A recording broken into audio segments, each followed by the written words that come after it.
Clouds of Confusion is the second full-length from Phlebotomized since they reformed in 2013. And it follows a return from the grave that was definitely more rooted in melodic death metal and symphonic death metal as far as I would see it. It was certainly an orchestral return in 2018 with their most recent record before this, and they iterated upon it with more melodic death metal, and that's kind of what I was expecting Clouds of Confusion to be. But if you know the history of the band, and maybe they considered this in terms of this release, but their original style they were known for came with this sort of out of left field demo in 1992 called "Devoted to God." It's a release you should really know. They were one of few bands who actually managed to uh, find a place for both the aggression of a band like Death or Pestilence or Therion, and then I think Atrocity was kind of the best point of comparison back in the day for me personally, only because there was the heavy influence from Florida death metal, but there was also some influence from Paradise Lost and My Dying Bride, those early death doom metal releases from the United Kingdom, which brought a romanticism to the craft. And you could tell that these guys liked At the Gates. Maybe that's more obvious now than then.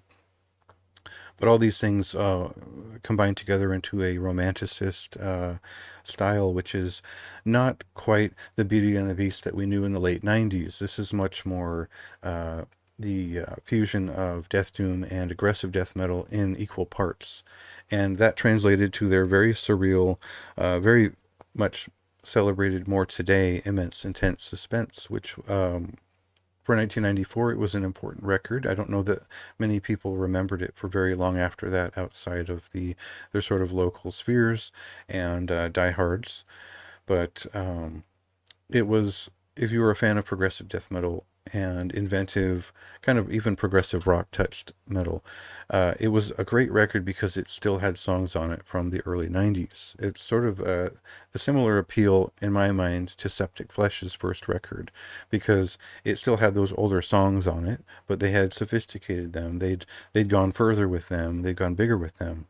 And that was the cool thing about this band. That was the thing that I always remembered about them. And their second album, Contact, was just like a weird side note. It's like, well, have you heard of Sky Contact? Yeah, there's like progressive rock and kind of alt rock vocals on it. It's weird. So anyway, the band has returned, and we'll get to a clip, and this is what they sound like now.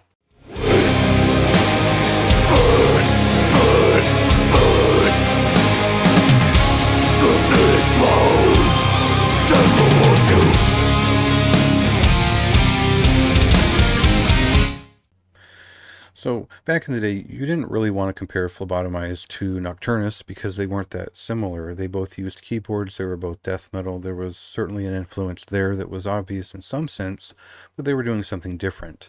And on this record, they've returned with a little bit of the feeling of Nocturnus in some of these songs, and they've really pulled back into their sort of death and Florida death metal style influences to accentuate and balance out their melodic death metal influences.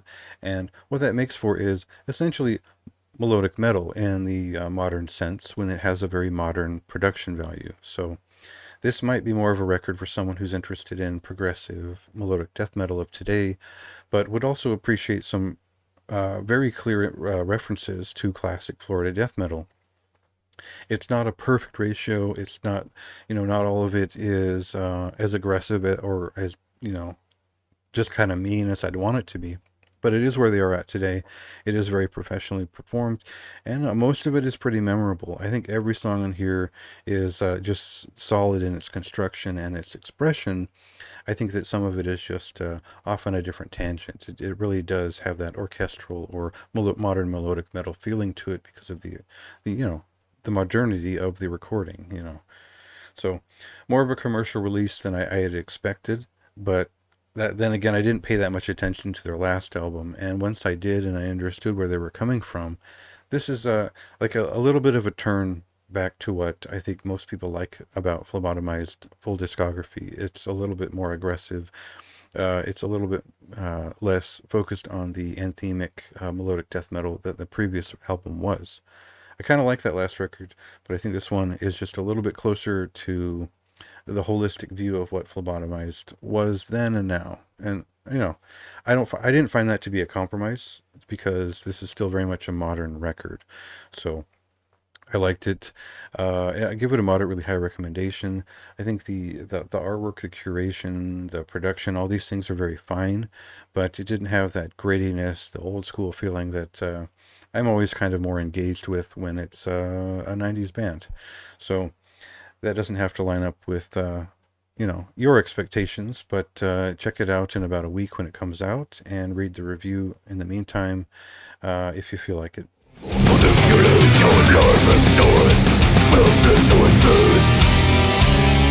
Trapped in a network, getting to do it. No, you're